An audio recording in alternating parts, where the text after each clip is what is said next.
Bubur pedas adalah masakan khas Melayu-Melayu yang ada di Nusantara.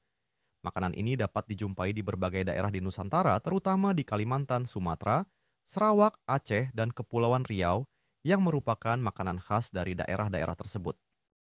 Walaupun berbeda daerah dan berbeda bentuknya, namun cara mengolah dan bahan yang digunakan hampir sama seperti Kalimantan yang menggunakan pakis, begitu juga Sumatera dan Sarawak. Sejarah penyajian makanan ini juga hampir sama dulunya.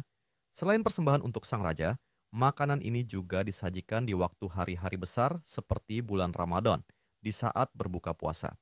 Allahu Akbar, Allahu Akbar. Entah hubungan apa yang terjalin di waktu itu, negeri-negeri yang terpisah ribuan kilometer ini memiliki nilai historis yang hampir sama. Ada benang kecil yang terbenam di kedalaman sejarah yang mungkin harus digali kembali.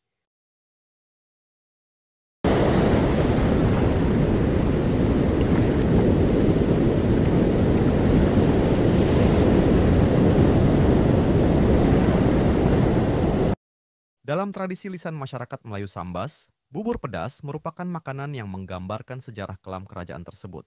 Bubur pedas diinterpretasikan sebagai kegagalan panen, kemunduran ekonomi, sehingga menyebabkan masyarakat Melayu Sambas pada waktu itu dilanda kelaparan. Bisa dibilang waktu itu, masyarakat Sambas berada di masa-masa kegelapan. Cerita ini dikisahkan ketika itu kerajaan Sambas mengalami masa paceklik. Sebagai solusi, Raja Sambas memerintahkan rakyatnya untuk memasak tumbuhan yang layak dikonsumsi sebagai pengganti makanan pokok yang sangat susah didapat kala itu.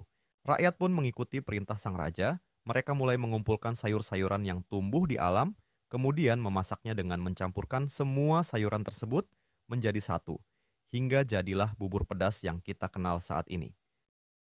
Namun, benarkah demikian? Perlu diketahui, bubur pedas Sambas kaya akan bahan-bahan dalam pembuatannya. Bahkan disebutkan awal sejarah makanan ini diperlukan hingga 42 macam rempah dan bahan yang harus disiapkan.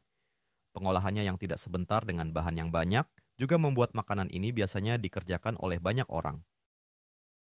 Dari sini, dapat kita simpulkan bahwa pada masa itu sebenarnya kerajaan Sambas adalah sebuah negeri yang sangat makmur. Bagaimana tidak, selain penghasil emas, keberagaman bahan-bahannya yang diperlukan dalam pembuatan bubur pedas menunjukkan keberhasilan pangan. Apalagi komoditas rempah-rempah kala itu termasuk barang mewah yang tidak banyak tersebar seperti sekarang. Dan rempah-rempah adalah salah satu alasan kuat terjadinya penjajahan di muka bumi ini. Pengenalan bahan-bahan yang cukup rumit menggambarkan pengetahuan rakyat Sambas yang cukup maju. Ini bukan tanpa alasan, negeri kecil yang berada di ujung pulau Borneo ini pernah melahirkan ulama terkenal pada masanya, yaitu Syekh Ahmad Khatib Sambas.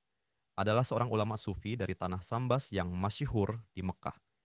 Mursyid Kamil Mukamil, sekaligus pengasas perkumpulan Thariqoh Qadiriyah wa Naqsyabandiyah. Perkumpulan tarekat ini merupakan sebuah majelis gabungan, penyatuan, dan pengembangan terhadap metode dua tarekat sufi besar, yakni Thariqoh Qadiriyah dan Thariqah Naqsyabandiyah.